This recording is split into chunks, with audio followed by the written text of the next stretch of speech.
বাংলা সাহিত্যের সর্বশ্রেষ্ঠ বলে যদি কেউ থেকে থাকেন সেটি অবশ্যই আমাদের প্রিয় কবি রবীন্দ্রনাথ ঠাকুর। 1268 বঙ্গাব্দের 25শে বৈশাখ কলকাতার জোড়াসাঁকো ঠাকুর পরিবারে তিনি জন্মগ্রহণ করেন। তার পিতা দেবেন্দ্রনাথ ঠাকুর, মাতা সারদা দেবী। 1913 খ্রিস্টাব্দে গীতাঞ্জলি কাব্যগ্রন্থের জন্য তিনি নোবেল পুরস্কার পান। তিনি আমাদের সবার কবি। প্রচুর কবিতা, গান, নাটক, উপন্যাস, সাহিত্য তিনি আমাদের উপহার দিয়েছেন। তিনি আমাদের কাছে বিশ্বকবির নামও করেছেন। আজ 25শে বৈশাখ তারই জন্মদিন উপলক্ষে আমরা একটি ছোট অনুষ্ঠান আয়োজিত করেছি। কবিগুরু রবীন্দ্রনাথ ঠাকুরের প্রশ্ন, মা গো আমায় ছুটি দিতে বল, সকাল থেকে পড়েছি যে মেলা, এখন আমি তোমার ঘরে বসে পড়বো শুধু পড়াশোনা। তুমি বলছো দুপুর আমার সাথে, না হয় যেন সত্যি হলো তাই।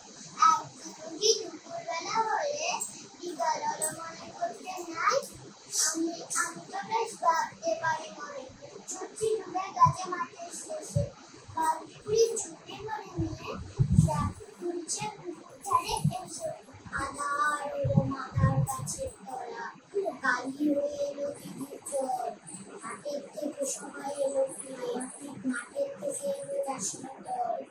মনে করো না উঠলো সাজের কারা, মনে করো না সন্ধে হলো যে, রাতের বেলা দুপুর যদি হয়, দুপুরবেলা রাত হবে না কেন? রবীন্দ্রনাথ ঠাকুরের প্রশ্ন, মা গো আমায় ছুটি দিতে বল, সকাল থেকে পড়েছি যে মেলা, এখন আমি তোমার ঘরে বসে করবো শুধু পড়া খেলা। তুমি বলছো দুপুর এখন সবে, না হয় যেন সত্যি হলো তাই। একদিনও কি দুপুরবেলা হলে বিকেল হলো মনে করতে নাই, আমি তো বেশ ভাবতে পারি মনে। সূর্যি ডুবে গেছে মাঠের শেষে, বাকি বুড়ি চুপড়ি ধরে নিয়ে সাপ তুলতে পুকুর ধারে এসে আবার এলো মাথার গাছের তলায়, কালি হয়ে এলো দিঘির জল, হাটের থেকে সবাই এলো ফিরে, মাঠের থেকে এলো চাষির দল। মনে কর না উঠলো সাজের তারা, মনে কর না সন্ধে হলো যেন, রাতের বেলা দুপুর যদি হয়, দুপুরবেলা রাত হবে না কেন? আগে কবিতা বাতি তত্ত্ব বই তাই কাছে পাখি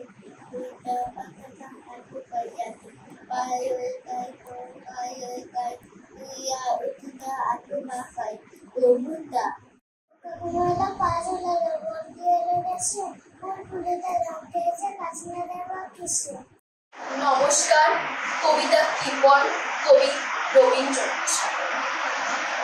আমি ভিক্ষা করে ফিরতেছিলে গ্রামের পথে পথে, তুমি তখন চলেছিলে তোমার স্বপ্ন রথে। অমূল্য এক স্বপ্নের সব লাগতেছিল চোখে মম, কি বিচিত্র শোভা তোমার, কি বিচিত্র সাজ। আমি বলে ভাবতেছিলে এ কোন মহারাজ, আজি সুখক্ষণে রাখো ভালো ভেবেছি তবে, আজ আমারে তারে জানে ফিরতে না হবে। বাহির হতে নাহি হতে কাহার দেখা পেলেন পথে, চলিতে রথ ঘন ধান্য ছড়াবে দুধারে, মোঠা মোঠা করিয়ে নেব ঘরে ঘরে। দেখি সহসারা থেমে গেল আমার কাছে এসে, আমার মুখ চেয়ে নামলো তুমি হেসে। দেখুন মুখের প্রসন্নতা জড়িয়ে গেল সকল ব্যথা, হেন কালে কিসের লাগে তুমি অকস্মাৎ, আমায় কিছু দাও গো বলে বাড়িয়ে দিলে হাত। বলি এ কি কথা রাজাধিরাজ, আমায় দাও গো কিছু, শুনে খরতালের তলে রইল মাথার উঁচু। তোমার কি বা অভাব আছে এখানে ভিক্ষুকের কাছে, এ কেবল কৌতুকের বসে আমায় প্রবঞ্চনা। ছবি করিতে খুলে একটি ছোট তারা, যবে পাত্রখানি ঘরে এলে উজাড় করি, এ কি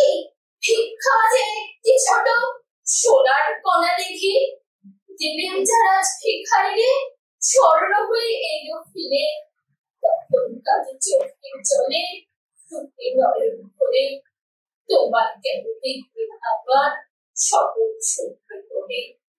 নমস্কার।